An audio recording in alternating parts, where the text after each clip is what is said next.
Hi, this is Bobby Tewksbary. I wanted to take you through some of our teaching principles just to kind of clear up some of the stuff that we teach, that we talk about, give you a little insight into what we do.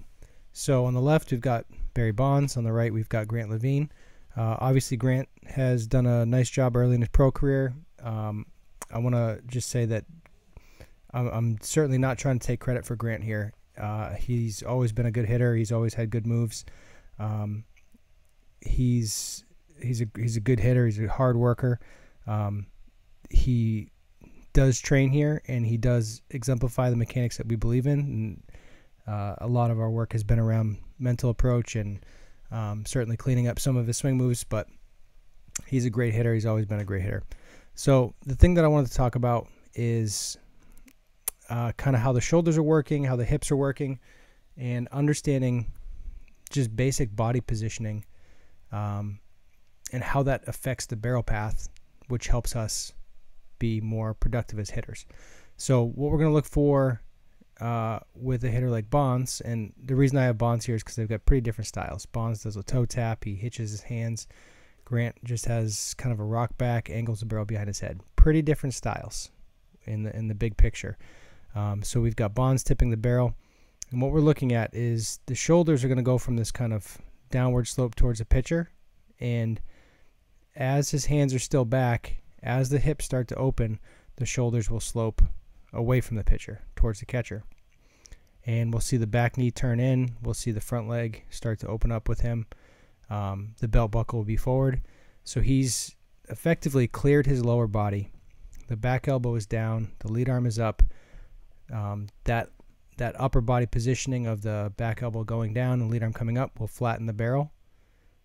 And from this point, his barrel is ready to enter the zone very deep. The barrel goes back to go forward. I'll say that again. The barrel doesn't just go forward. It goes back to go forward. And when you combine the body positioning with the shoulders sloping back, with the hips opening, we're sending this barrel behind the baseball, not directly at the baseball. This is going to affect the swing shape. So instead of just pulling across the zone and away from the hitting area, because his hips are open and his hands are still back, this bat can work through the middle of the field much longer. It'll be on plane a lot earlier. This was a home run that he hit into like the third deck at Yankee Stadium, so he clears his hips a ton.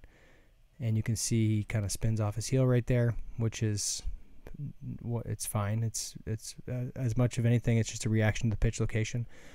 But the key principles here are that lead arm coming up, the back arm coming down, the belt buckle getting turned forward, still maintaining bend in the knees at this point, and getting this bat on plane really deep.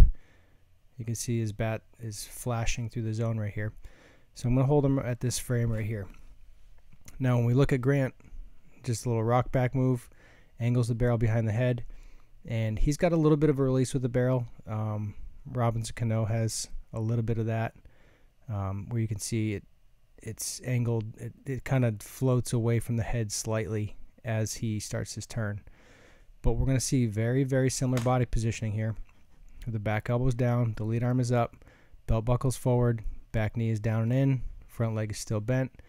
And from this point, he can get this bat into the zone incredibly deep. I'm trying to click through here. So his bat's in the zone way back here by his back foot.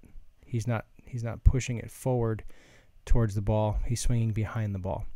And he's on plane forever. Let me get Bond slid over so you can see how long he's actually in the zone for.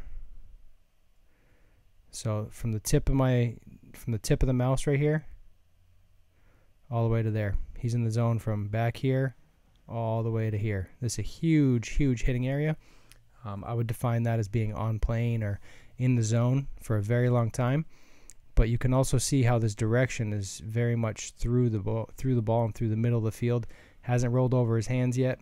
He's just staying through this zone forever. And this is one of the things that is going to help him be successful. It's helped him be successful so far. He just puts the bat in a position to hit the ball for a very long time. And when you do that, and when your direction is through the middle of the field, the pitch is coming from the mound, which is in the middle of the field. You're creating a square impact on the ball most consistently. and you're giving yourself an opportunity to not be perfect with your timing, because you can hit the ball in this whole zone and still do damage. So those are some pretty key pieces that we focus on, helping hitters understand this. Number one, just sharing this information, letting them understand this. I love the term geometry of the body, just the positioning that happens. We teach them positioning, and then why it's so important and why it's beneficial. And then we stress the system. We challenge them. We force them into failure. We help encourage them to get out of their comfort zone and try new things, and really just hope we can help impact their careers by improving their mechanics and making them more resilient as athletes. Just challenge them, make them work through that failure, and ultimately make them accountable and teach them how to work so that they own their swings.